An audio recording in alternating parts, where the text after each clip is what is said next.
Hi all. Today's newsletter, Jupiter in Pisces, dipping, diving, and dissolving into the cosmic ocean of consciousness. Starts with a quote, one of my favorites, by Mary Oliver, a poet. "Tell me what it is you plan to do with your one wild and precious life."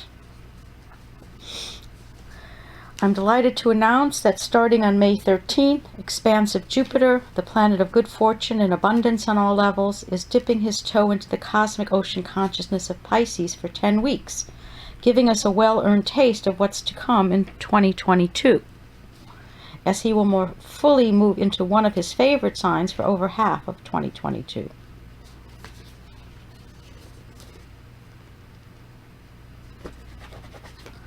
Jupiter is considered in dignity as a co-ruler of Pisces with Neptune. This means that he expresses his most positive qualities and has the most extraordinarily powerful influence on all of us and the planet. The dates for these spacious feelings of boundlessness of Jupiter in Pisces are from May 13th until July 28th of this year, and then from December 28th, 2021, until May 10th, 2022, and finally from October 28th until December 20th, 2022.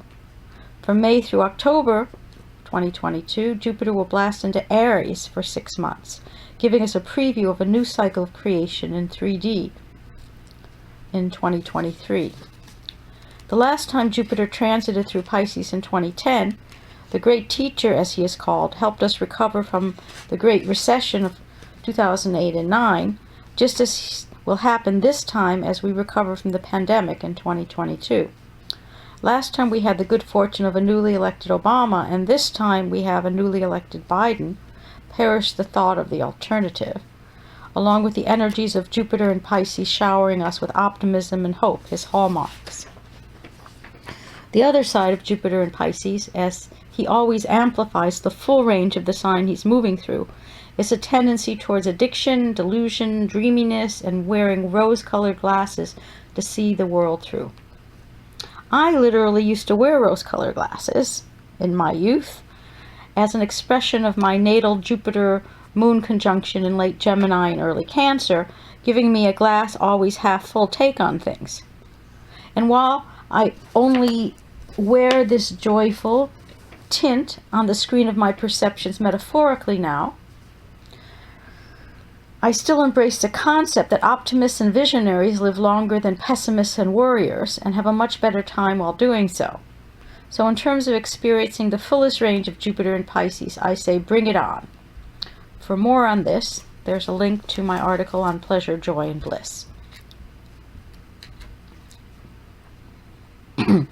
Adding to this cosmic ocean of expanding consciousness, Neptune has been in his home sign of spiritual Pisces since 2011, and will remain there until 2026. And karmic teacher Saturn will move into Pisces starting on March 7, 2023, picking up the Piscean theme a few months after Jupiter fully exits from it. So as this Piscean lineup of outer planets continues to expand, it will keep inspiring us to become more spiritually awake in our 3D personal reality, and perhaps even encourage some innovative, creative solutions for healing our ailing oceans. And for the next segment, it starts with a quote from Nikola Tesla. "If you wish to find the secrets of the universe, think in terms of energy, frequency, and vibration."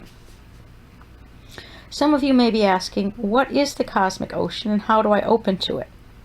Well, in the Taoist system of cosmology, there are 8 bodies of consciousness, all contained within each of us, as we're all microcosms of the macrocosmic universe of all that is, which the Taoists call the flow of life. So beyond the grosser level of the physical body of consciousness, we contain within us energetic, mental, and emotional bodies, each operating at a sequentially higher vibrational frequency. And beyond this, we contain psychic, causal, aka cosmic ocean, and galactic bodies, culminating in the 8th body of consciousness of the infinite void, which resides in the central channel of our being. This inner emptiness contains the entire universe in unmanifest form, which makes us all gifted with the capacities to be co-creators with all that is, Source, the Divine, or the Tao. Just as in quantum physics there's a theory that the universe exploded out of a black hole, so too do the other 7 bodies emanate from the void in our central channel, vibrating within us at increasingly denser frequencies, expanding outward to the physical body like an infinite set of energetic Russian dolls. In other words, as mystics have always known, and physics is just catching up with, quote, the black hole is a place where the laws of physics break down. Their gravity is so strong, their density so tremendous, nothing escapes their pull, not even light. The star collapses and gravity and density go completely unhinged, literally forming a hole in the fabric of what Einstein called space-time, unquote. I remember when I finally got that not only is the universe made up of infinite energy, but that all energy is conscious. It changed everything for me. That's when I also realized that the gold standard of energy, that which we are all seeking, is love, and of this there is an infinite, unlimited supply available as our divine birthright. During this same realization, I started visually experiencing always being in the eternal now, and that linear space and time are just tools to help us focus and function in 3D without being overwhelmed by what I call unrelenting spaciousness, where all planes of consciousness are coexisting simultaneously. At this point, it's important to keep in mind that the whole universe is a mental construct. Just as in quantum physics, most everything is just a theory. This means that, just as in any spiritual system of cosmology, all 8 bodies of body consciousness in the Taoist system are solely labeled for our convenience, for truly they are all interwoven and boundaryless. As the great Sufi mystic Hazrat Inayat Khan said, quote, the soul in its manifestation on the earth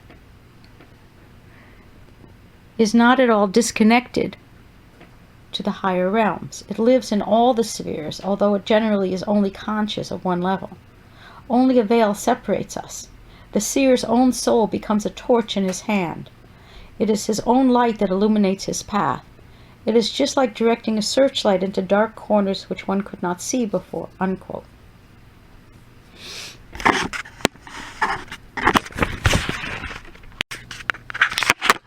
In 1982, I created psychic therapy, which is an innovative system utilizing altered states to help accelerate the clearing of energetic, emotional, mental, and psychic blocks in the first 5 bodies of consciousness in the vertical channel.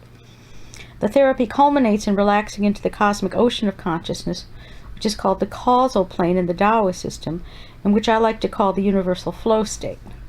Being in the flow becomes the new normal operating mode of consciousness for those who have consciously integrated their 10-session intensive with me.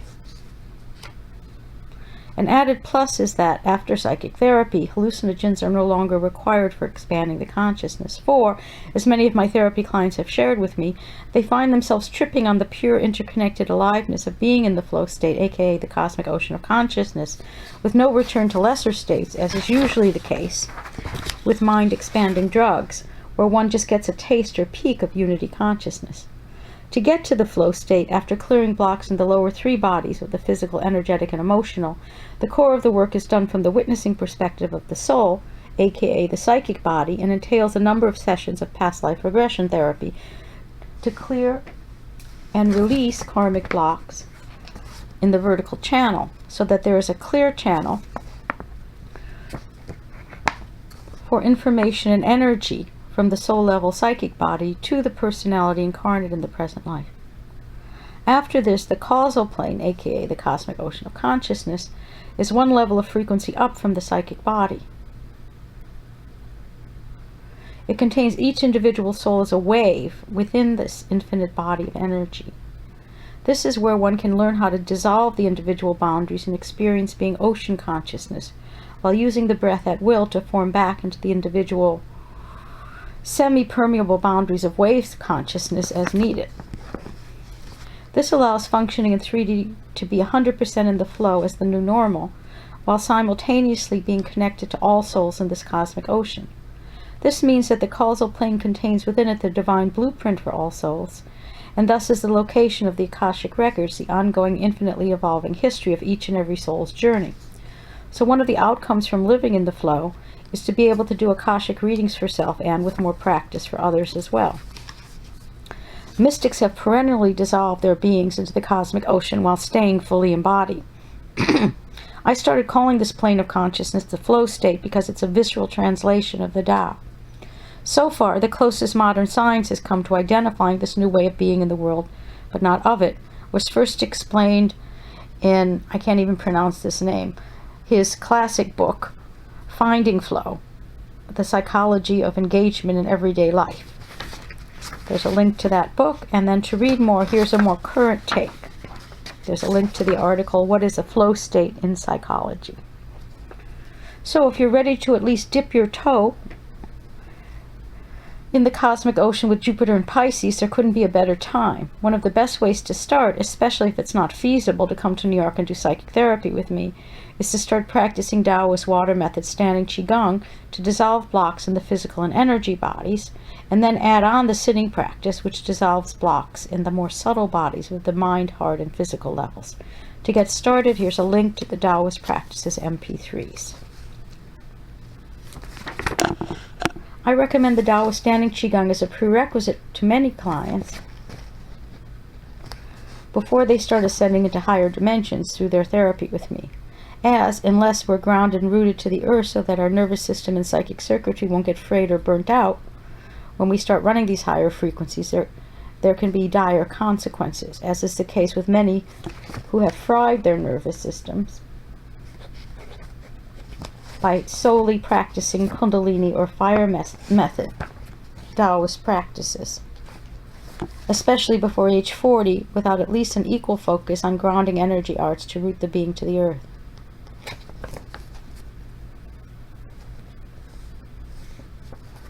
The only way out is through full embodiment if you want to enjoy playing in the cosmic ocean of consciousness and still be able to fully function in the earth plane. For me personally, as I mentioned in my last newsletter, while I still do my Akashic Record soul readings from the causal plane and teach clients in therapy to do the same, this last year of the quarantine has speeded up my internal growth at an accelerated rate, so that these days I rest my being in the final two bodies of consciousness as my new normal identity. This is quite the cosmic joke for me, as for my own personal readings for the last few decades, I have channeled from the galactic or seventh plane of consciousness. And what is the galactic plane? Imagine all souls in the cosmic ocean of the causal plane imploding into one continuously expanding galactic light being, operating at a higher frequency than the cosmic ocean. This is what I've been intimating as my metaphysical philosophy in my newsletters for years. One being with billions of faces. So now I'm meditating daily with my new identity of the galactic light body, while simultaneously containing the infinite inner void of the eighth body in my central channel. This allows me to more fully enjoy witnessing the game of Leela, aka cosmic play, as form arises out of formlessness for the divine and our own entertainment in the spacious present.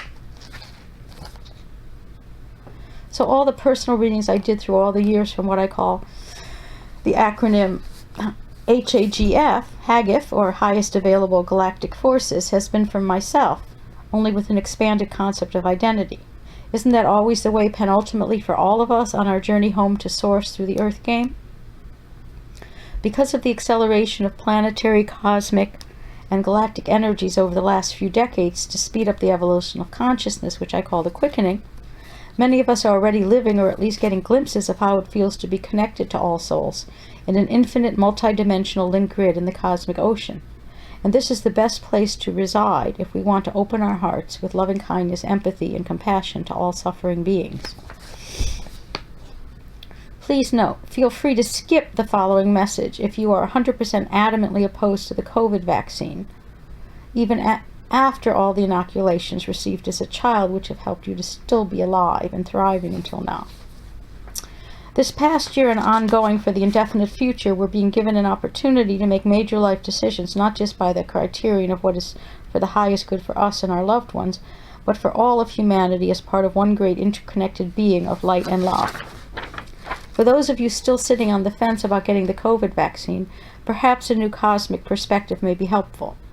For not only are we helping ourselves stay safer by choosing to receive the vaccine, but we're also helping the collective as one being have more of a chance to avoid serious illness, long-haul symptoms, which many of my clients have, or even death.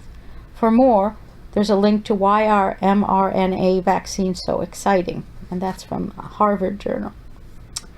Here's an excerpt from a previous newsletter where I share my own personal view from a Taoist perspective about the COVID-19 vaccine, and for which I got some rave reviews. Quote, "Everything, including pharmaceutical drugs and Western medicine, is part of the divine or Tao. How could it not be so? Therefore, I've always been totally all right with taking drugs that I intuitively knew were right for me.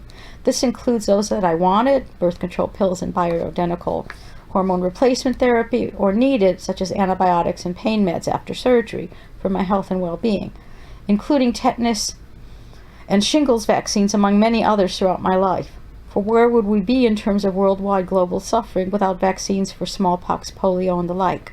For more, and this article blew my mind wide open, there's a link to 12 vaccines that saved the most lives. Since mind is always the builder of our personal reality, I choose to focus and feed the power of my mind to only having positive effects from any medicine or drug that I allow into my system, and thus have rarely had any major long-term negative side effects. I would mention that since I'm ultra-sensitive to everything as a psychic, as well as being clean and sober since 1982, I limit any pharmaceutical drug use to being the absolute last resort when all other holistic options have either failed or where there isn't a viable alternative. I've also worked with some clients, mostly in healing fields, who were adamantly against vaccines and pharmaceutical drugs under any circumstances. That is, until they or their loved ones, especially their children, are in such dire straits physically, mentally, and or emotionally, that nothing less than taking drugs will help to, if not cure, then at least alleviate some of their suffering from what ails them. So it helps up front if we can do the inner work to release limiting beliefs about the divine nature of all creation in the flow, aka the Tao, and thus short-circuit mentally projecting any fears and judgments or negative side effects into circumstances which would cause us needless anxiety over decisions most of us will need to make over the next year or two. Read the vaccine question. However, if one is 100% sure that a specific medicine or vaccine is not right for them, then it's important that one own this as their absolute truth. But if one is only 99% sure of what is right for them, then perhaps it behooves one to keep an open mind to the 1% possibility that the gains just might outweigh the losses in this relative plane of truth. On a similar note, in the last year or two, more and more clients are coming to me expressing concern and anxiety about how some of the external manifestations of the quickening, aka accelerating cosmic energies, may be affecting them adversely. But whether we choose to label this vibrational assault as coming from cell phones, Wi-Fi, 5G, EMFs, smart meters, etc., we also need, for the sake of our sanity, to accept that all of these electrical frequencies are also all part of the divine or Tao, and not separate from it. I choose to view all of this high-frequency bombardment as helping us to acclimate and become stronger internally as evolutionary guinea pigs. Is this good news or bad? In Tantra Tao, it just is. All part of absolute reality with nothing separate from all that is. How could it be? For more on this, please read my newsletter, The Winter Solstice News Flash, The Great Jupiter-Saturn Rebirth in Aquarius Has Begun.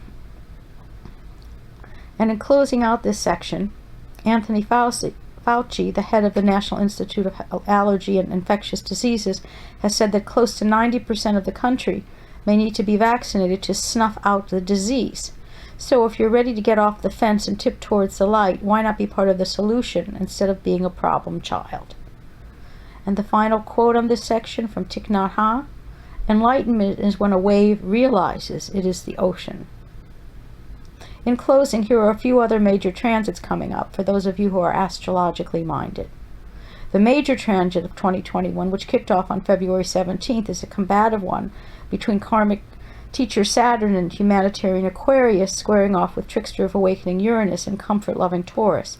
This contentious energy will be in effect for the entire year, coming to a head or point of crisis in mid-June 2021 and culminating at the end of December. To read about it in full, there's a link to my newsletter, 2021's Cautiously Optimistic Psychic Forecast. Keep your heart open and your powder dry. In addition, Pluto stations retrograde on April 27th, followed by Saturn 10 days later, followed by Neptune stationing retrograde on June 25th, and Uranus on August 19th. What does all this mean for the spring and summer seasons? The outer planets all go through up to 5-month retrograde cycles annually, usually starting in the spring or summer and going direct again by the fall or end of the year. So this means that it is built into the yearly planetary cycles affecting us all to spend almost half of every year switching up our primary focus from outer doings to inner being. These retrogrades give us the time and an opening to process all that has arisen in us and the world over the past 6 months or so, and consciously integrate all of the lessons, which I call FGOs, effing growth opportunities, into a cohesive new facet of expanded identity on the personality levels for our souls to function through. Needless to say, we all may have a bit more to process and integrate from our pandemic year than usual, which is very good news spiritually, as it is only in times of potentially life-threatening crises that we tap into our fullest potentials of inner strength and stability. In fact, this past year has made many of us more awake, emotionally mature, and wiser in our view of the preciousness and ephemeral precariousness of life in the earth plane. For while Ram Dass says, quote-unquote, death is absolutely safe, in the meantime, what a ride we're on. What a ride. And finally, on May 26th, we have a very intense and potent full moon total eclipse in Sagittarius, setting a culminating tone of completion to our processing and integrating, so that we can more fully spend the entire summer season floating in the cosmic ocean. Although any body of water is a good start, with dipping, diving, or dissolving as we desire to our heart's content.